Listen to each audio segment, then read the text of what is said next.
도널드 트럼프 미국 대통령과 김정은 북한 국무위원장이 베트남 하노이에 입성하면서 이제 1박 2일간 핵 담판에 막이 올렸습니다.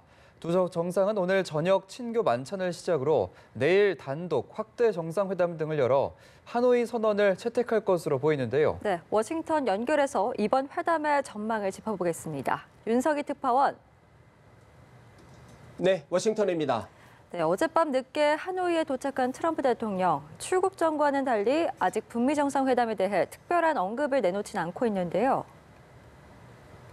네, 그렇습니다. 2차 북미 정상회담을 하루 앞두고 베트남 하노이에 도착한 도널드 트럼프 대통령이 일단 신중 모드를 유지하고 있습니다. 베트남 현지 시간으로 26일 오후 8시 45분쯤 하노이 노이바이 국제공항에 도착한 트럼프 대통령은 간단한 환영 행사를 마친 뒤 곧바로 숙소인 메리어트 호텔로 향했는데요. 정상회담과 관련한 언급은 없었던 것으로 알려졌습니다. 숙소 도착 이후 올린 것으로 보이는 트윗에서도 대단한 환영을 내준 모든 이들에게 감사한다는 짧은 인사만 전달했습니다.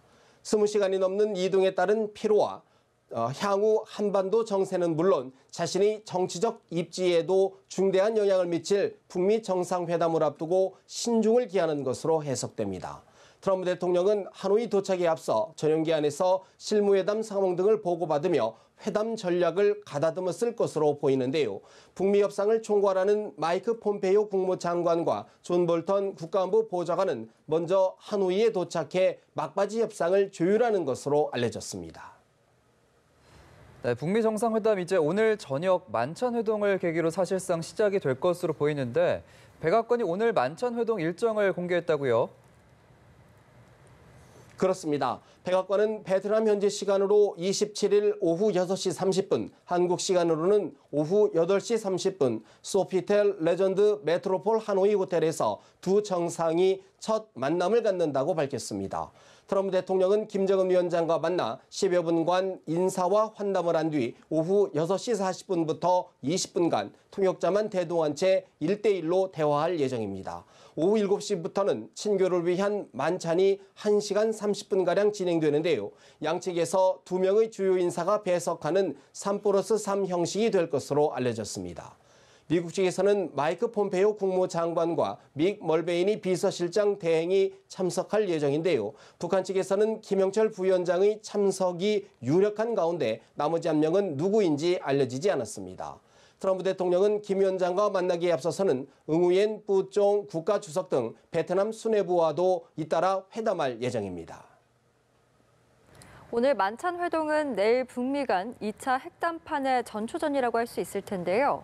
북미가 영변 핵시설 폐쇄와 일부 제재 완화에 합의했다는 미국 내 언론 보도가 나왔다면서요.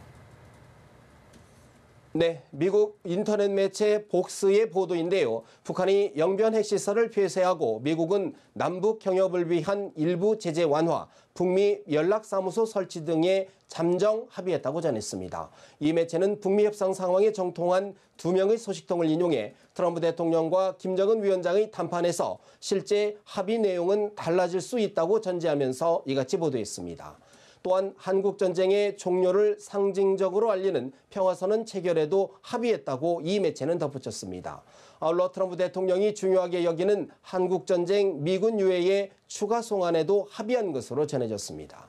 복스는 다만 실제로 이렇게 합의가 이루어진다면 김 위원장에게는 대단한 승리이고 미국에는 꼭 그렇지 않다며 트럼프 대통령이 얻은 것보다 내주는 것이 많다고 분석했습니다.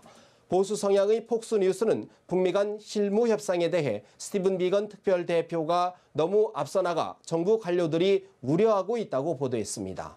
협상 불가능한 것으로 봤던 비핵화가 협상의 항목이 됐다는 건데요.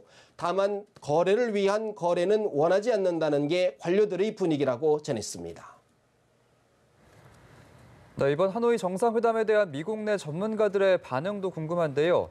그동안 대체적으로 회의적인 전망이 많았는데 어떤 의견들이 지금 나오고 있습니까? 네, 말씀하신 대로 미국 내 전문가 그룹은 여전히 회의적인 전망을 내놓고 있는데요. 일부에서는 기대치를 낮추고 현실적인 타협을 이루어야 한다는 목소리가 나오고 있습니다. 오바마 행정부에서 국가안보회의 보좌관을 지낸 톰 도닐러는 트럼프 대통령이 북핵 위험은 사라졌다고 오도하고 있다며 북핵 프로그램이 진전되는 상황에서 서두르지 않겠다는 것은 심각한 분석 오류라고 지적했습니다. 그러면서 북한이 비핵화를 이행하는 증거는 없고 사실상 북한의 핵 보유를 용인하는 것 아닌지 걱정된다고 덧붙였습니다.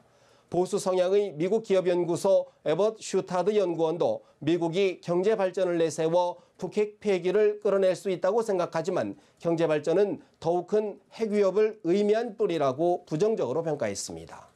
반면 미국 랜드 연구소 브루스 베넷 연구원은 국제사회의 철저한 검증이 필요하다면서도 북한이 핵무기 생산의 동결을 시작한다면 이번 회담은 성공적으로 볼 수 있다고 전망했습니다.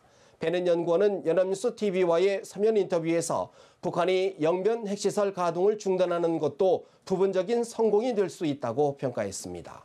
카네기 재단 토비 달튼 연구원은 연합뉴스 TV에 북미 양측이 신의를 가지고 행동한다면 이번 회담에서 포괄적인 핵무기 생산 동결, 개념적인 비핵화 로드맵에 합의할 수도 있다고 기대했습니다. 지금까지 워싱턴에서 전해드렸습니다.